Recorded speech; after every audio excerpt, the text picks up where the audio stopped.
It's very good for our audience to know that Jeffrey is not only like a renowned hypnotist, but he's a personable guy that has a little sense of humor. And if you send him a question, he's not going to say, "Look, it's a stupid question" or anything. There is no stupid questions.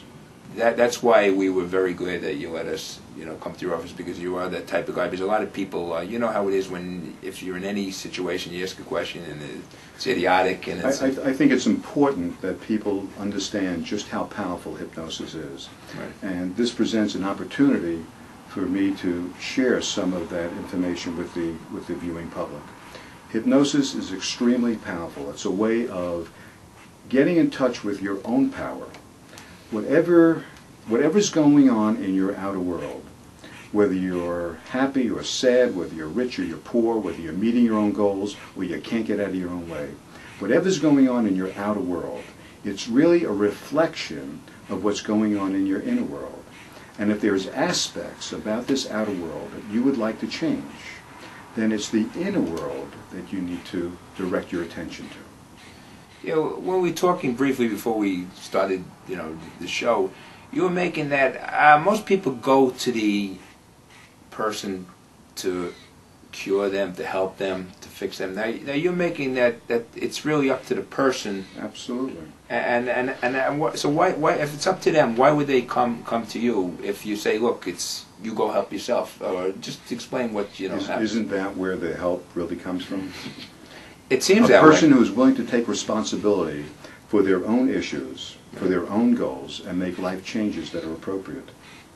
Instead of expecting someone to wave a magic wand and have their issues disappear, life doesn't work that way. Yeah, but a lot of people think that's the answer to come, Which is one of the reasons why I agreed to do this. Right. So that the viewing public understands that if they come in committed to do the work, wanting to change, that their life will change in front of you. There are miracles that happen in that chair, my chair, every day. And those miracles are brought about by a process that allows an individual to get in touch with their power. And it's all about them. That is a word you mentioned when you're giving your explanation. And that's a key word to hit me, and I think it's going to hit a lot of our audience. You mentioned the word commitment. Now, this means that when the person's coming to you, that they're ready to accept whatever the situation is and make I could say conscious, but I'm not sure with hypnosis, a conscious or unconscious effort to remedy the situation. To make a commitment to themselves. I'm coming in, I'm willing to present my training, my experience, my willingness to go all out to help somebody achieve their goals. They need to meet me halfway. It's a process where the two of us work together for a common interest, a common goal, their goal. Okay, we went over, the general background of you and with hypnosis. Let's say someone comes in with a specific problem. They've had, they'll say they have a problem that their weight, say, is an extra 100 pounds more than they'd like it. Now, they've gone to the different places like Weight Watchers, Nutrisystem, and all that. They've tried the shakes, etc. Diets don't work. They don't work. And that's a major. I think the public realizes that diets don't work. The weight comes off. They're fighting it with willpower. The weight comes off for a period of time, and then it comes right back again. Plus. Yeah, that's the sad thing. And usually they're all excited when the weight's down, and then it pops up. Now, go ahead. Go ahead. Hypnosis is not a diet. It's not that kind of a weight loss program. Hypnosis is allowing a person to get in touch with the reasons why the weight is there to begin with. What you're doing is you're changing your relationship with food. There's many different reasons why the weight is there in an individual. Oftentimes it's emotional reasons. We eat because we're happy, we eat because we're sad, we eat because we want to commune with other people. We eat for a whole host of other reasons other than hunger. And understanding what these emotional drives are behind the eating behavior is tantamount to going ahead and giving the client the chance to change that behavior. Okay.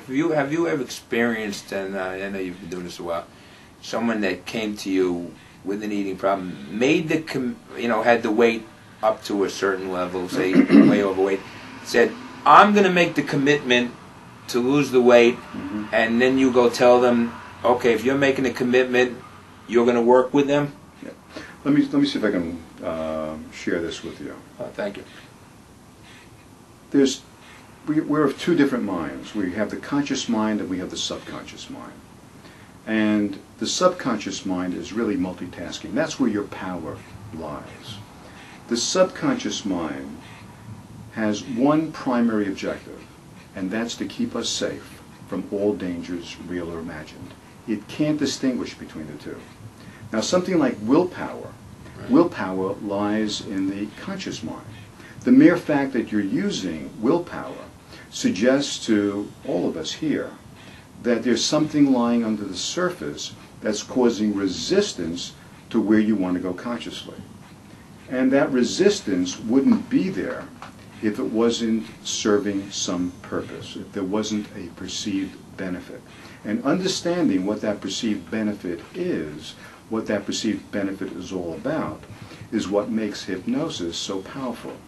Once the client understands that this behavior, which is supposed to keep them safe, is actually counterproductive, it's an opportunity for the client to go ahead and shift and make certain changes that are necessary in bringing them closer to where they want to go consciously. Does that make sense? Yeah, it makes sense.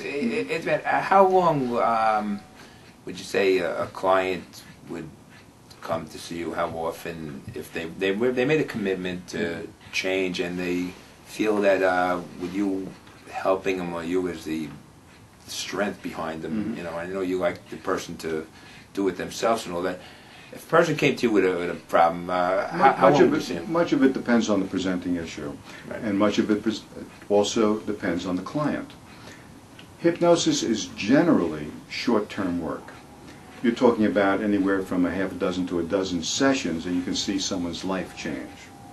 And when their life changes, do they revert back a lot? No. Yeah. No. I mean, do you get feedback from them? They say, hey Jeffrey, I think I'm really up to this level, and I might need a tune-up or remedy. Take a look at my website. Right. Take a look at some of the testimonials. Take a look at some of the experiences that people have had with hypnosis. Okay, for the people that didn't write it down first and don't have a VCR, can you please give your website again so anyone that even that joined the show now? It's www.nyhypnosis.net.